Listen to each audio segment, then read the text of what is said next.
And now we would like to welcome our member and special member spotlight today, David Walkington, our dear friend, owner of The Landscape Artist.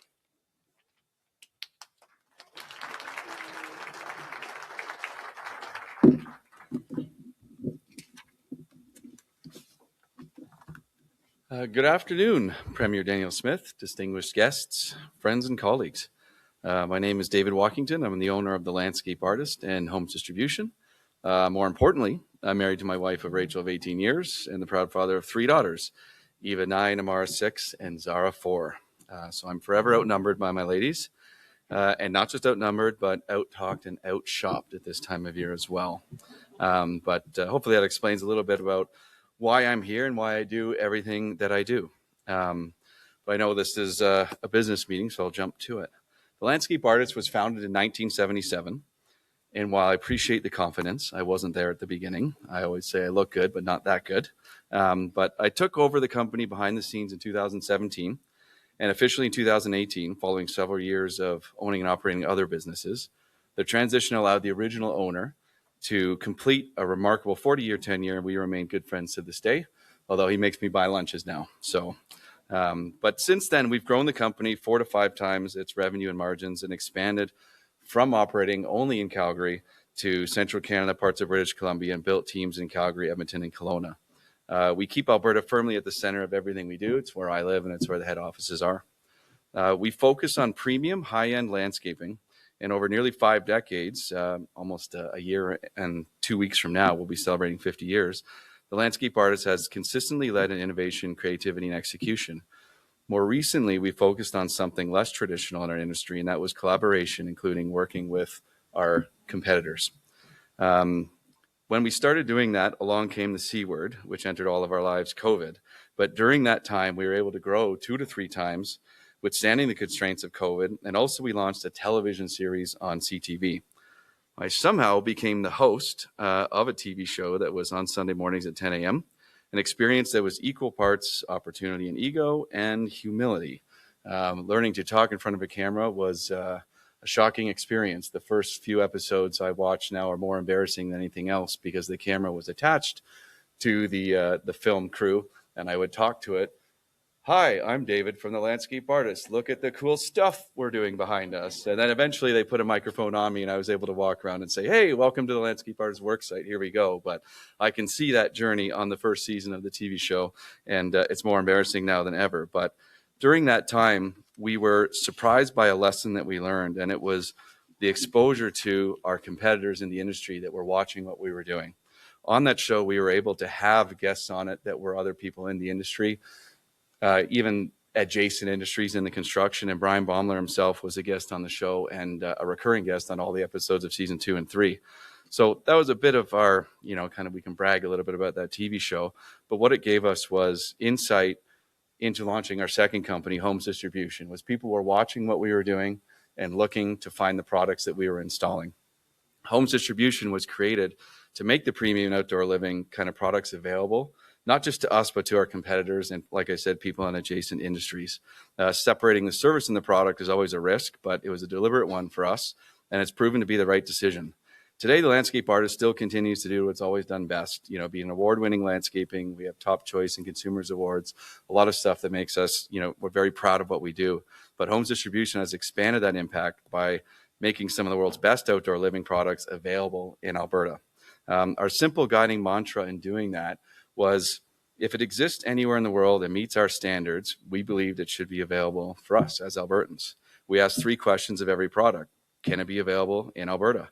Can it survive Alberta weather? And is it within reach? Is it affordable, right? And so if the answer wasn't yes to all 3, we didn't bring it in. We had a field of other manufacturing, ownership, and transportation questions as well. Is it Canadian owned and operated was one of the things we truly valued as well. But I just returned yesterday from one of our manufacturing partners' head offices, and in this January, we'll be launching some of what we don't believe will be the industry-leading products, but will be industry-leading luxury outdoor living products, beginning with pools and spas and things that can run year-round and survive in our climate from minus 65 to plus 65. So as a new member of this group, I'll say this. The alignment here feels natural, and I know the people in this room understand growth, collaboration, and long-term thinking, and that's why I'm here. As a local landscaper, I did not think I would ever be running a TV show or giving a member spotlight at Christmas with our premier. That is butterflies in my stomach, baby, right? So, but part of that journey has been a mimic of my own journey. So, and I'll kind of end with a little bit of my own personal story with these companies is, like many people who went through COVID and came out the other side, I struggled with the stress, the anxieties, and being overwhelmed by things completely outside of my control. And it took a toll. Some of that was COVID, and some of that was simply that we were just a growing company with pressures that I, as a landscaper that was trained to install shrubs, sod, and that stuff, I haven't done for years now. I've been learning how to run a business and how to run a national business. By the end of COVID and into the year that followed, I found myself on 6 different prescription drugs from my GP. I'll call it the big pharma route. And by the time in 2021, I was off of all of that. So that journey pushed me to look elsewhere for help. I needed all the help I could get, as any entrepreneur does. And that led me to things like the cold plunges, like these spa treatments and other therapies that we eventually rolled out for our own installation side. So I always say, So the Company Goes was really at the heart of how I went, right? And we moved during that time from an I, me, or owner-centric business into a we team. So I use that language a lot now. We as a team train together Tuesdays and Thursdays with my executive staff in the gym, and that's where we can collaborate with each other. So a lot of these things are really meaningful to us. But what's interesting is that personal journey didn't stay personal. It became part of our business. We've now integrated these wellness principles into services we offer across both our landscape and home distribution divisions. We install cold plunges and other therapeutic systems. This was the first year we put in no less than about a dozen or so of Nordic spas in people's backyards at all the same facilities. So this growing trend was something that we wanted to stay at the forefront of. But over the past 2 years, I've personally taken 30 to 40 clients through the very first cold exposure and breathworks. And that's been just kind of a nicety for me to see that how we can do these things, we can roll it into the business. But in any case, outdoor living stopped being just a non-essential service. We began to recognize its real value. Time outside matters, 20 minutes of sun a day, a short walk, all of these things that we hear about, and a few minutes of cold or heat exposure. These small moments can be game changers, both physiologically and mentally. We're now sponsoring and participating in studies that explore the benefits of swimming, cold exposure spas, hot tubs, and saunas.